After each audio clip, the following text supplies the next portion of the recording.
Dr. Watson, would you kindly close the door behind you so that we can limit the price of your carelessness to merely hours of work rather than days? My apologies, Mr. Holmes. I found myself rather taken aback. I saw tidier houses in war-torn Afghanistan. Are those my surgical needles? I ran out of tacks and the matter required immediate attention. Was that my supper? Plainly not, for I was the one who ate it. I set it aside for this evening. And for that I am grateful. Is that my bed?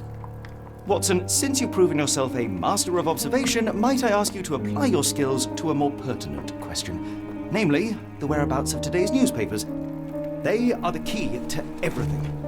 The newsboy is usually reliable. Medically speaking, I often find that the key to everything is good sleep. In a bed. Your papers are here, on the table.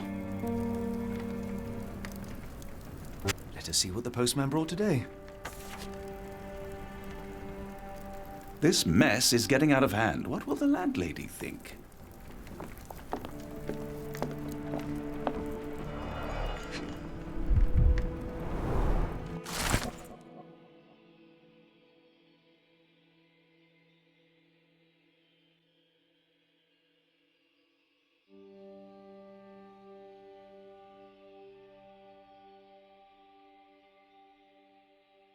Local gossip, all of it uninteresting. Your order from Barnes' bookshop has arrived, Doctor. Barnes insists on delivering the books to our door, even though we could easily walk to his shop. That's good service. Another letter from Werner. I never reply, but they keep coming.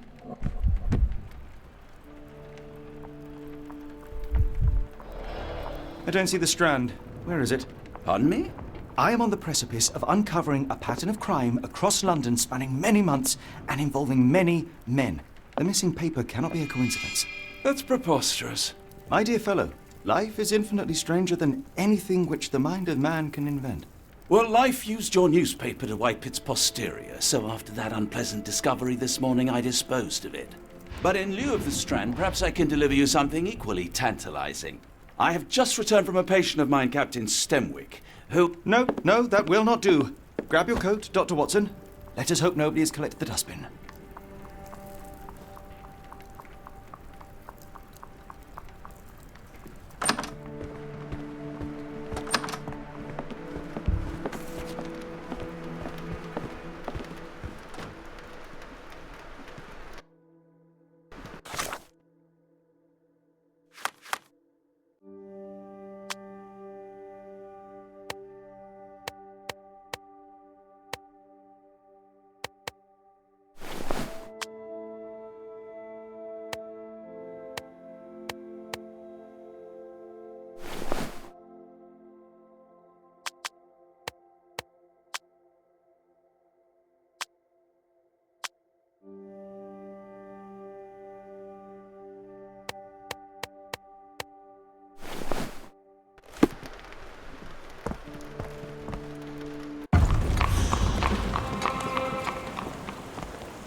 A cactus spine. If it gets in your skin, it's awfully tricky to remove, and when laced with poison, the perfect assassination tool.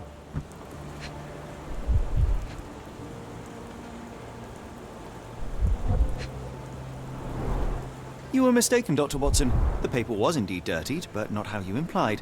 It's potting soil. See, Watson? The conspiracy is real. Someone tried to poison me. Poison? You? That's madness. Get the Strand! Get your copy of the Strand here! Sorry, Mr. Holmes. I just sold my last paper. Blast. Then why are you still here? Boss pays by the hour. No sense in returning early. Any breaking news today? The dock accident. It's the talk of the town. Yes. Besides the tripe on the front page, anything about burglaries? I'm not sure, sir. You're a bright child. I presume you see everything that goes on around here? Nothing gets past me, mister. Then tell me, did you notice anyone suspicious at my door this morning? Like the man with your newspaper? Precisely. What do you know? I know the value of a shilling. Dr. Watson? Cool, now I can take the day off. Did you see what he was up to? Nah, not really. I saw him approaching your house, but I had a customer. Then there's a loud bang. I ducked down. Not because I was scared, because I wasn't.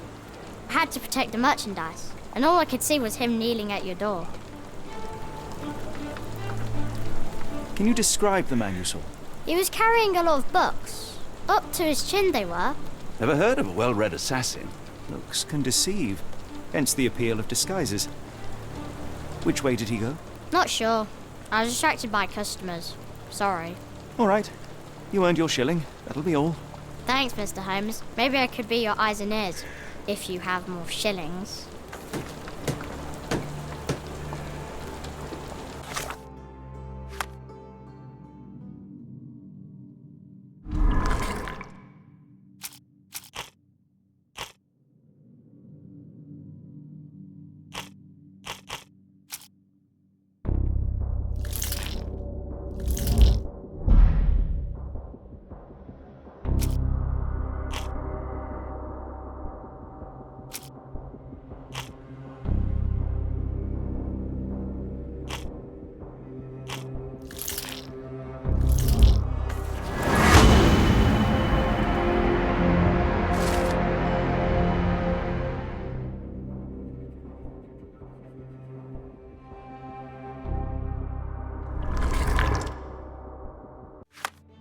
Come now, Mr. Holmes. Murder?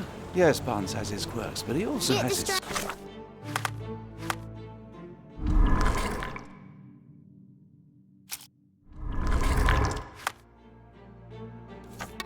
Get your copy of the Not Strand every here. pawn knows it's part of a game.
Mr. Barnes?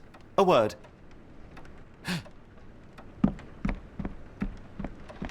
Oh, for goodness sake.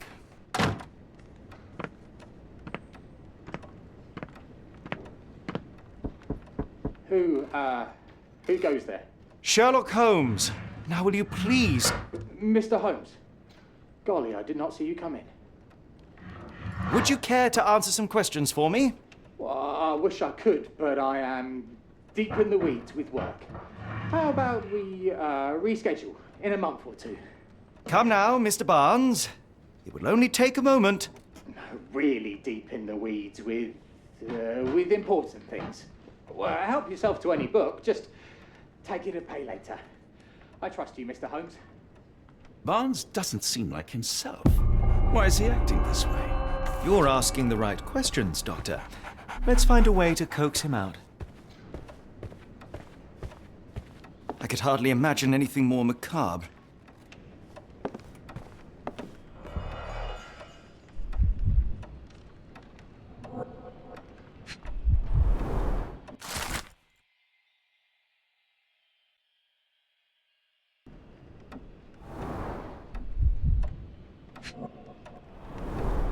Basics of cryptoanalysis, cryptography in Egypt. It appears Barnes has an interesting hobby.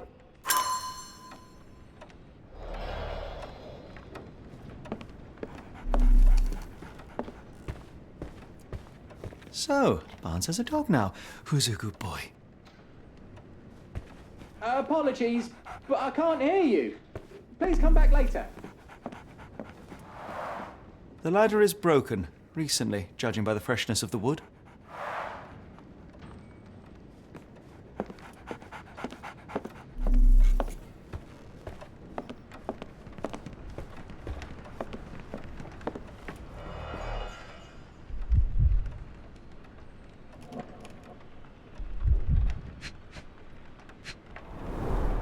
An improvised stand, but it does make the flowers more visible. In the language of Mycroft's secret agents, it's a sign. Dried flowers are replaced when the job is done. I wonder who the recipient is.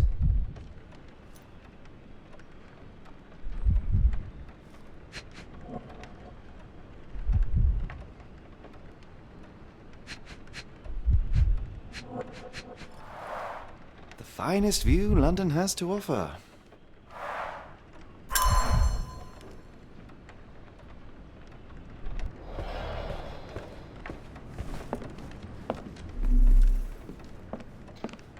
Barnes has always been a little odd, but this is uncharacteristic even for him.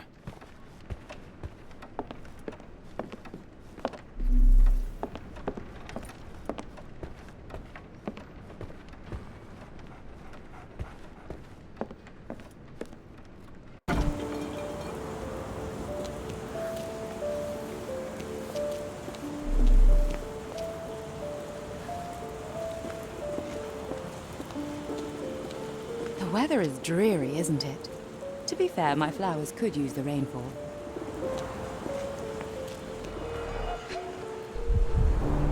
Encouraging people to stop and smell the roses? Our national emblem. God save the Queen. It must take patience and care to produce a bloom so beautiful. I imagine so. I merely sell them. Familiar spine? Is this what I found in my dustbin? The pot is damaged. The blow was severe, but softened by something.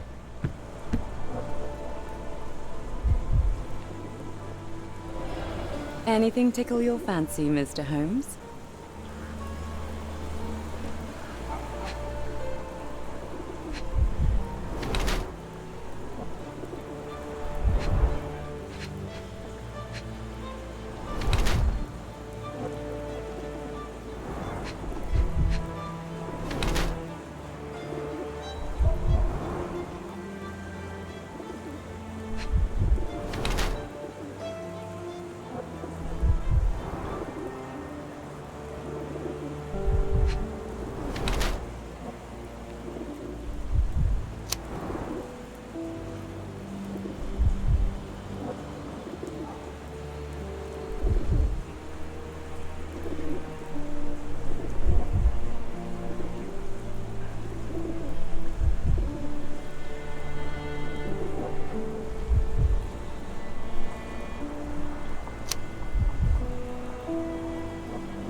My condolences, Mrs. Fleming.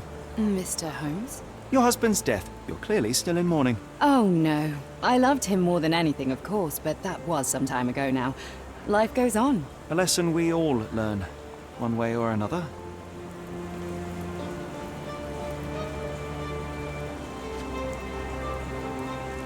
One of these things is not like the other. Come again? The cactus. Those fearsome spines can prove a dell to remove, and the sap is often toxic. And a rose thorn can give you tetanus, but we still grow them. The cactus seems comparatively harmless, though you have me thinking it must be valuable. I was under the impression that you knew its price already. Your guess is as good as mine. The first time I saw this cactus was when I came back from my break.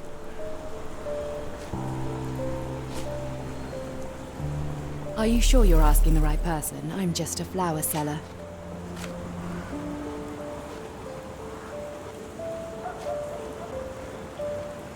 What do you make of the flowers in Barnes' shop window? Well, they could use a bit of water. Do they mean anything to you? Mean anything how? I'm not sure I follow, Mr. Holmes. Why do you think they're there? Are you suggesting the flowers are for me? It seems likely, does it not? Oh, I hope you're right. Are you familiar with Mr. Barnes? Yes. No, not really. Well, in a way. What on earth does that mean? I know who he is, of course, but we haven't shared much more than a look. A look? Yes. Each morning I go for a walk in the park with my dog, and most days I spot Mr. Barnes there with his new puppy, so we see each other. Actually, we once met briefly while our dogs played. He was quiet and seemed unsteady as he approached, but since then, we've never spoken. I often see him staring through the shop window. Sometimes I wonder what he thinks about that would etch such longing onto his face.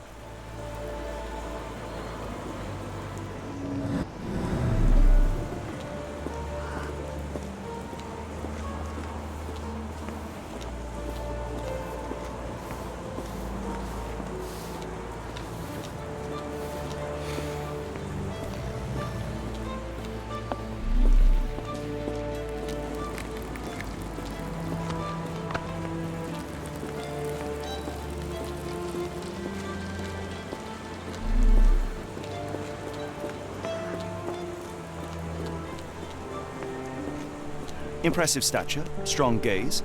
I think this man deserves a knighthood. Really, Holmes? How can you be so sure? On rare occasions, Watson, it can suffice to trust one's gut.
I think perhaps I have been chasing shadows.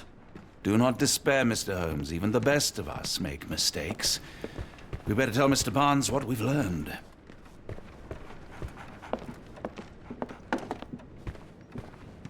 Mr. Barnes, I know what you did, and I know why you did it. I'm sorry, Mr. Holmes. I can't hear you very well from behind the door. You ordered a cactus from the plant catalogue and then left it for Mrs. Fleming as a gift. You place flowers in the window to get her attention and wear high heels to appear taller and more desirable. You are her secret admirer. I couldn't read this morning's edition of The Strand because it was covered in soil and spines. I know you dropped a cactus on it and then fled. Barnes, it's Dr. Watson. Rest assured we are not interested in disclosing your personal affairs to anyone, including Mrs. Fleming. Please come out. All right, then.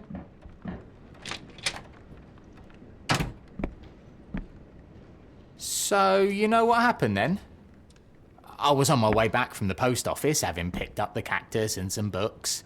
It was quite an awkward package, heavy too, and when I got to your door, I dropped the cactus in your paper. Forgive me. I needed that paper to prove a theory and prevent a crime. Your actions were rather disruptive. Your clumsiness carrying the post is matched only by the clumsiness of your romantic gesture. Oh, it's true. I am useless with this sort of thing. I'm not even sure if Mrs. Fleming noticed. As in most things in life, truth is the answer. Cease with the abstruse signals and anonymous gifts, and simply talk to the woman. What is the worst that can happen? She rejects you, and you are freed from this endless purgatory. That... Yes, you are correct, of course. I do have a slight tendency to overthink things. Thank you. So at last, we return to the matter of the paper. I'm investigating a string of burglaries. Did you perhaps read of any before the edition was spoiled? I don't recall, but you're welcome to read our copy for yourself. You had an issue of The Strand here all along? Well, naturally. I am a bookseller. I have a subscription to every magazine and newspaper in London. So you ought to be familiar with the concept of burying the lead. Oh no, my apologies, Mr. Holmes. I'll make it up to you however I can. I am an expert on obscure languages and translation and Yes, okay. Just give me the paper.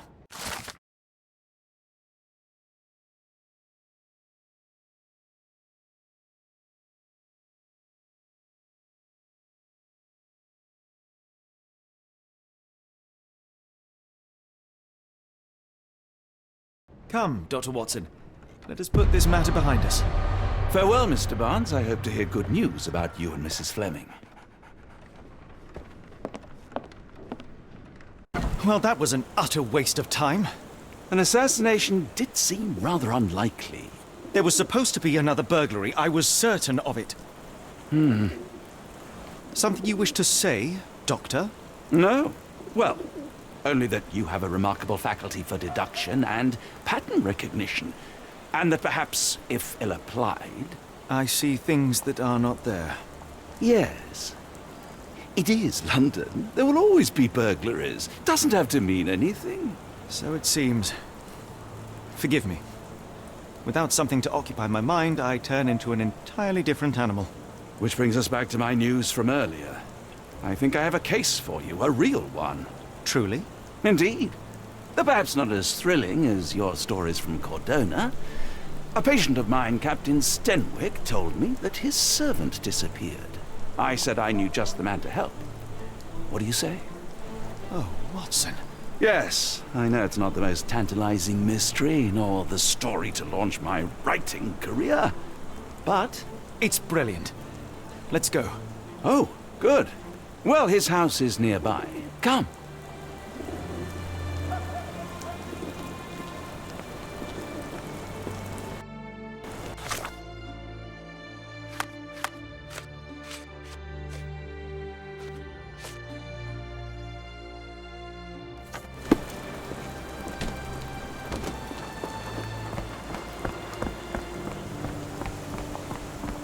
Not much further now.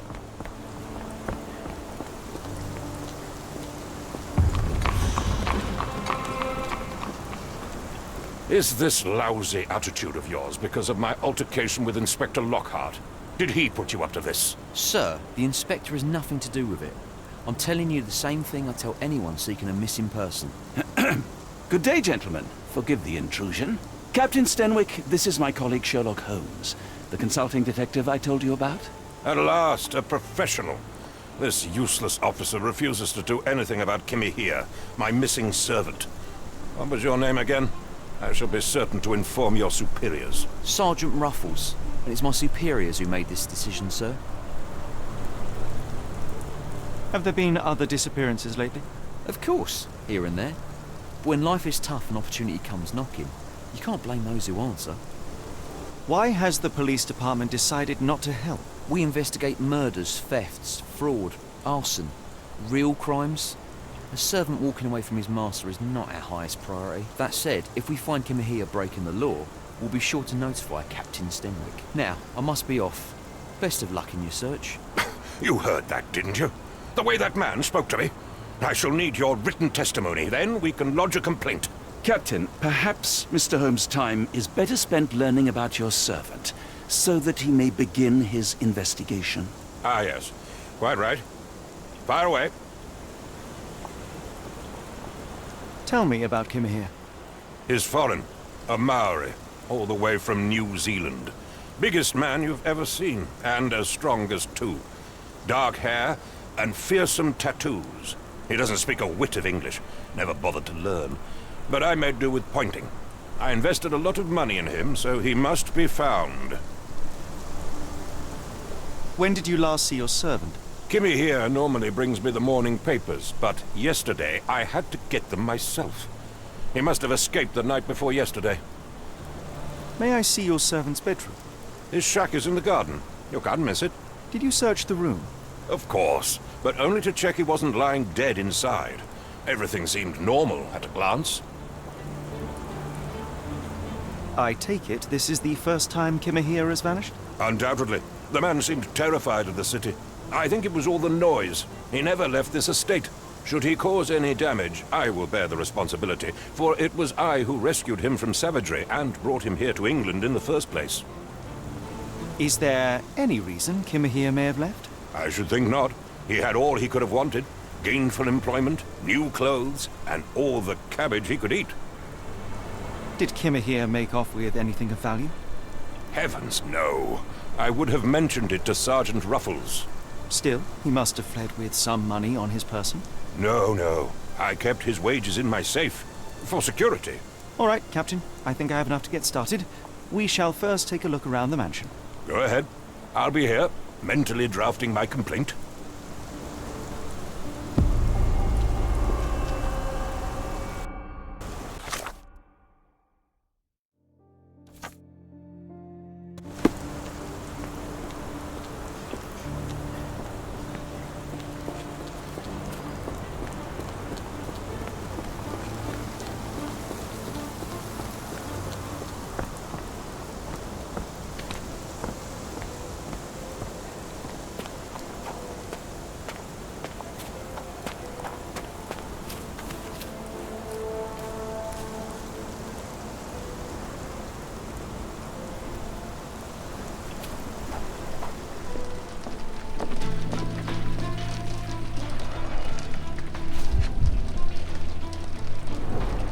Impressive. The sack of grain retained the shape of an impact. Someone hit their head here.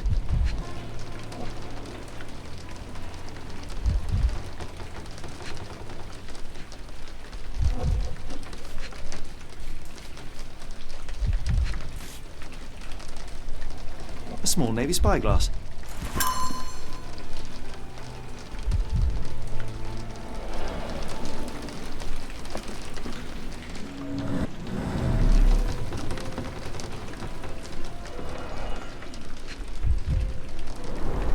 A scrap of Hessian.